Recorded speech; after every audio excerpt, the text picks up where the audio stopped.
What happens when Hollywood's most legendary tough guy walks into a den of daytime television hosts who think they can push him around?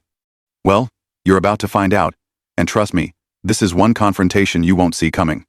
Clint Eastwood, the man who made careers out of staring down bad guys and delivering justice with a whisper, found himself face to face with Joy Behar in what started as a routine promotional appearance, but quickly spiraled into television chaos.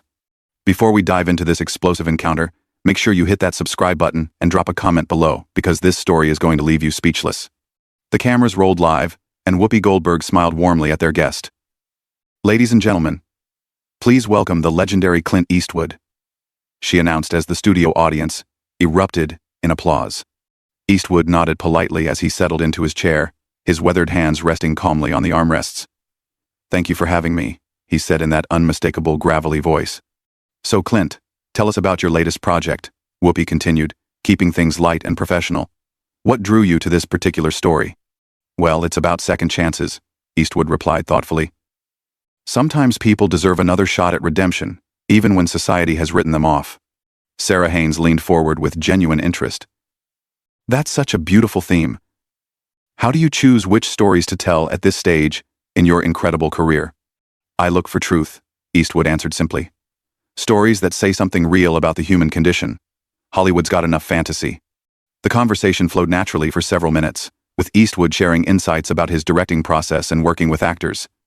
The studio audience was clearly captivated by his presence and wisdom. But Joy Behar had been unusually quiet, sitting back in her chair with a knowing smile. She had been waiting for her moment, and now she saw it. "Clint, can I ask you something?" Joy interjected, her tone shifting noticeably. "You talk about truth and redemption, but don't you think some of your past comments about certain political figures might contradict that message?" The temperature in the studio seemed to drop several degrees. Whoopi shot Joy a warning glance, but it was too late. Eastwood's eyes narrowed slightly as he turned to face Joy directly. "Which comments would those be, Joy?" "Oh, you know," Joy said with false sweetness, "your support for politicians who shall remain nameless but who have made some pretty questionable statements about women and minorities." "I don't recall making any statements that disparaged women or minorities," Eastwood replied evenly, his voice carrying that familiar steel edge that movie audiences knew well. "But by association," Joy pressed on, clearly enjoying herself, "don't you think your political endorsements send a message?" The other hosts exchanged uncomfortable glances. This wasn't the direction anyone had planned for the interview to go. Eastwood leaned back in his chair and fixed Joy with a stare that could have frozen water. "Young lady, I've been in this business since before you were born.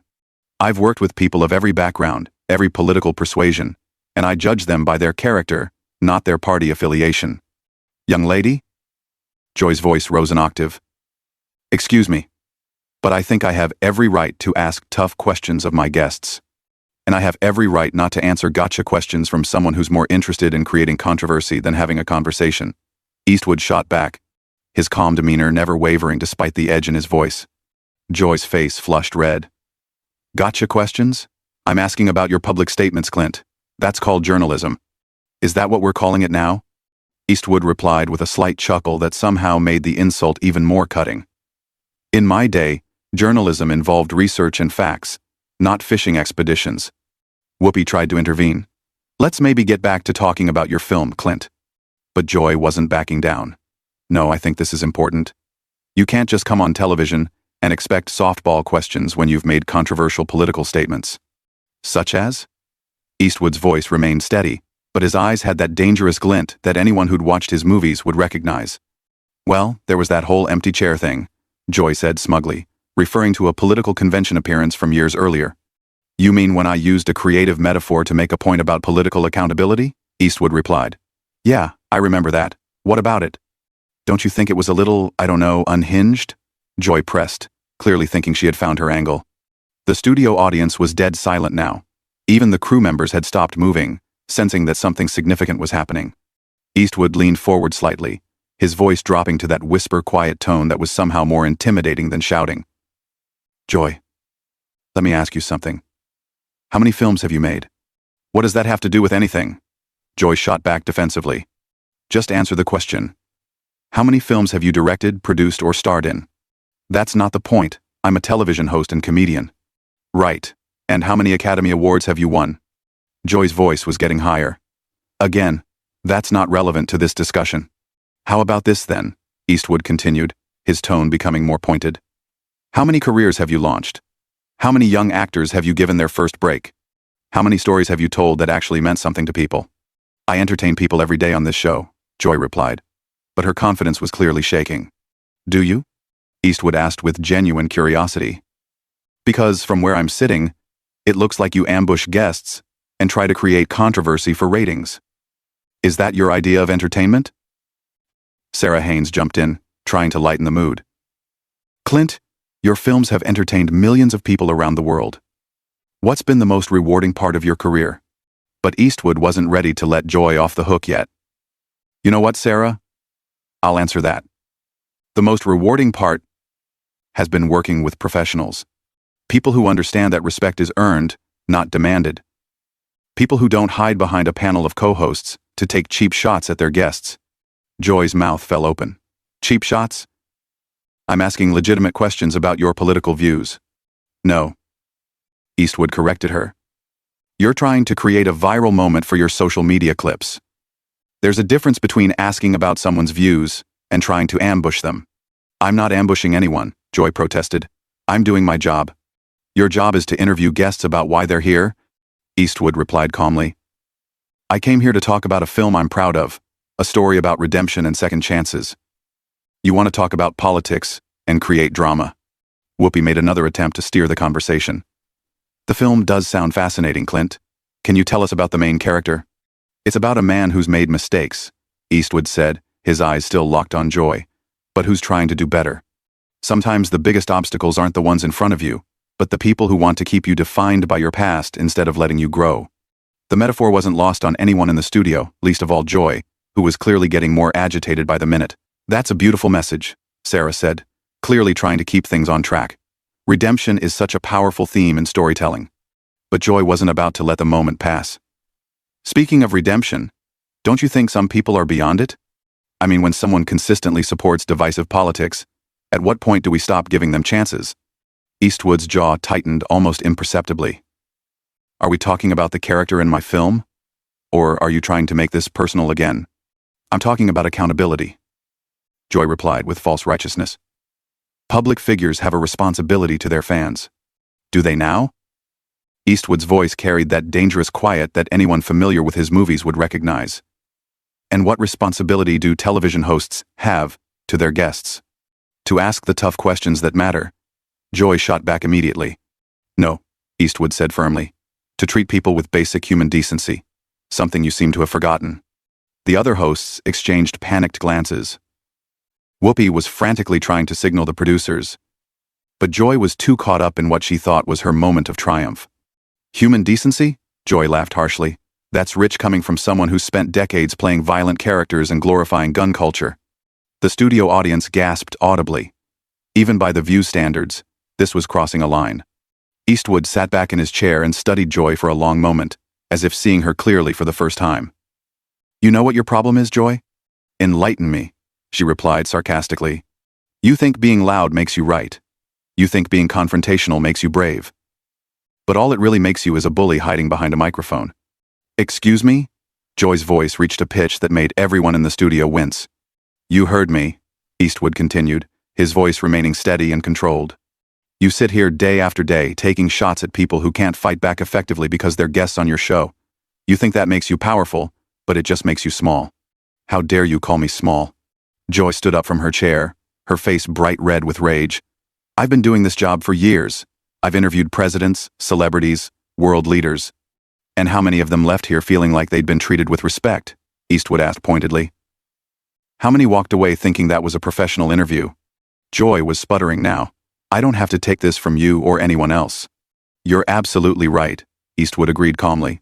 You don't have to take anything from me. Just like I don't have to sit here and let you turn what should have been a conversation about art into your personal political theater. Whoopi finally found her voice. Clint, Joy, maybe we should all take a breath here. No, Whoopi, Eastwood said, standing up slowly. I think Joy and I understand each other perfectly now. Joy was practically vibrating with anger. You can't just walk out of an interview because you don't like the questions. Watch me, Eastwood replied with that iconic squint. I came here as a courtesy to talk about something I care about. I didn't come here to be your punching bag for the day. This is live television, Joy protested. You can't just leave. Can't I? Eastwood asked, already reaching for his microphone. See, that's another thing you don't understand, Joy. Real power isn't about cornering someone on live television. Real power is knowing when to walk away. If you leave now, you'll look like you can't handle tough questions, Joy said desperately, sensing her moment slipping away. Eastwood paused and looked directly into the main camera. Folks watching at home, I came here to talk about a film that means something to me. Instead, I got ambushed by someone more interested in viral clips than actual conversation. That tells you everything you need to know about the state of television today. Then he turned back to Joy. As for handling tough questions, lady, I've been handling tough questions since before you knew what a microphone was. The difference is they were usually asked by professionals. Joy's face was now purple with rage. You arrogant has-been. You think you can just insult me on my own show? The words hung in the air like a slap. The studio audience was completely silent. The other hosts looked mortified, and even the crew members were staring in shock. Eastwood slowly turned back to face Joy, and for a moment, his expression was exactly like the characters he'd played in dozens of westerns, calm and dangerous, and absolutely done with the situation. Has been, he repeated quietly. That's interesting coming from someone whose biggest claim to fame is sitting at a table talking about other people's accomplishments. The silence that followed was deafening. You could hear a pin drop in the studio as everyone processed what Joy had just said. Eastwood's expression didn't change, but somehow the air around him seemed to crackle with energy. Has been, he repeated slowly, as if tasting the words. You know, Joy, in all my years in this business, I've been called a lot of things, but usually by people who had accomplished something themselves. Joy realized she had gone too far, but pride wouldn't let her back down. I've accomplished plenty, thank you very much. Have you? Eastwood asked, his voice dropping to that whisper that was somehow more terrifying than screaming. Let's see. You've managed to insult how many guests over the years? Created how many controversies? Destroyed how many interviews that could have been meaningful conversations? I asked the questions that need to be asked, Joy replied, but her voice was shaking now. No, Eastwood corrected her. You ask the questions that get you attention. There's a difference between journalism and performance art, and you seem to have forgotten which one you're supposed to be doing. Whoopi made one final desperate attempt to salvage the situation. Clint, maybe we can start over. Joy, why don't you apologize and we can get back to discussing the film? Joy whirled on Whoopi. Apologize? For what? For doing my job? Your job, Eastwood interjected, is supposed to be entertaining and informing your audience, not attacking your guests for sport. I wasn't attacking you, Joy protested weakly.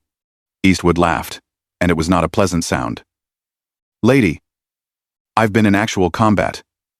I know what an attack looks like. The difference is, when someone attacked me in the service, at least they had the courage to do it to my face instead of hiding behind a television show format. The other hosts were now openly staring at Joy with expressions ranging from embarrassment to disgust. Sarah looked like she wanted to crawl under the table. Even the studio audience was shifting uncomfortably in their seats. You think you're so tough, Joy said, her voice breaking slightly. Well, let me tell you something, Mr. Eastwood. This is my house. These are my rules. And if you don't like my questions, you can leave. Eastwood smiled, and it was the coldest smile anyone in that studio had ever seen. Your house? Your rules? You know what, Joy? You're absolutely right. This is your house. And that's exactly the problem. He stood up fully now, towering over the seated panel. In your house, guests get ambushed. In your house, disagreement means disrespect. In your house, creating drama is more important than creating understanding. Well, congratulations. You've built yourself quite a house there. Joy was practically sputtering. If you think you can just waltz in here and lecture me about television, you've got another thing coming. I'm not lecturing you about television, Eastwood replied calmly. I'm pointing out that what you do isn't television. It's a circus, and you're the head clown. The gasp from the audience was audible. Even by daytime television standards, this was unprecedented. How dare you, Joy shrieked, completely losing any pretense of professionalism. How dare you come on my show and insult me like this? Your show? Eastwood looked around at the other hosts. Funny, I thought this was supposed to be a panel show with multiple hosts.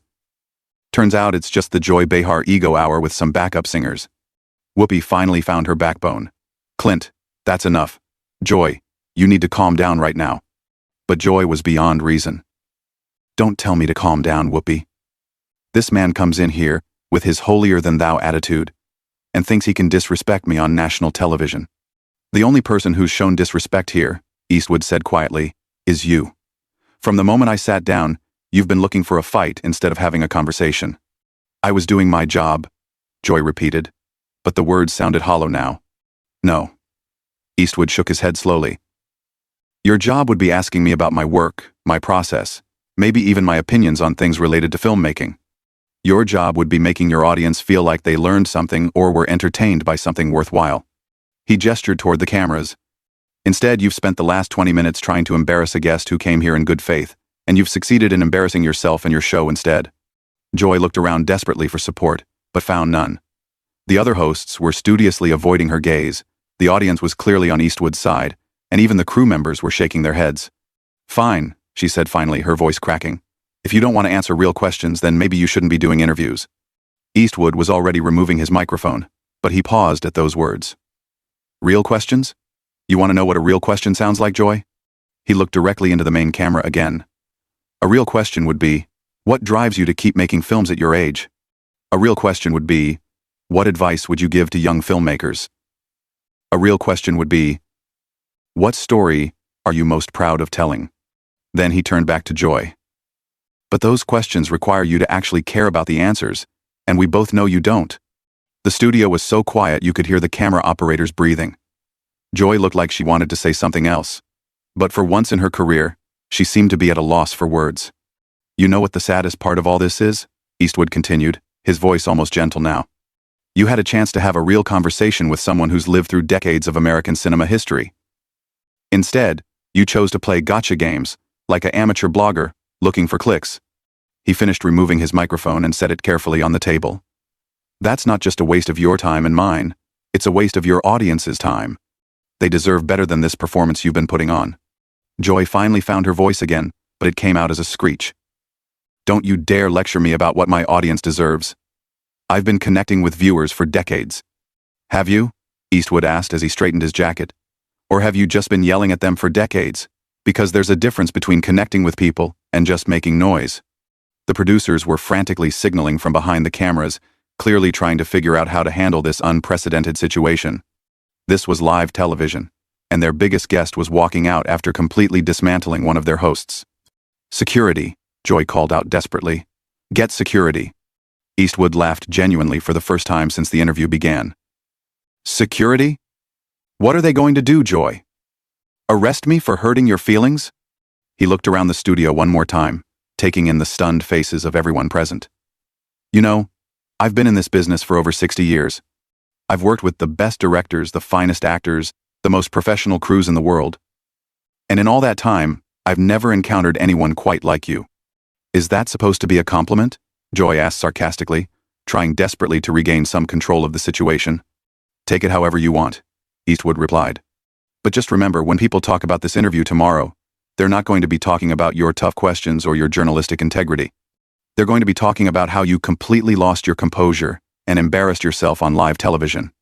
With that devastating final blow, Clint Eastwood walked calmly toward the studio exit, leaving behind a panel of stunned hosts, a shocked audience, and one completely humiliated Joy Behar, who was still trying to figure out how she had lost control so completely. As the studio doors closed behind him, the cameras captured Joy's face, red with rage and embarrassment, while the other hosts sat in stunned silence, knowing they had just witnessed television history, but not the kind anyone would want to be remembered for. So there you have it, folks. What started as a routine promotional interview turned into one of the most explosive confrontations in daytime television history. Clint Eastwood proved that even in his 90s, he's still the fastest draw in Hollywood, except this time his weapon was words, not bullets. Make sure to subscribe for more incredible stories like this one, and let me know in the comments, do you think Joy Behar finally met her match?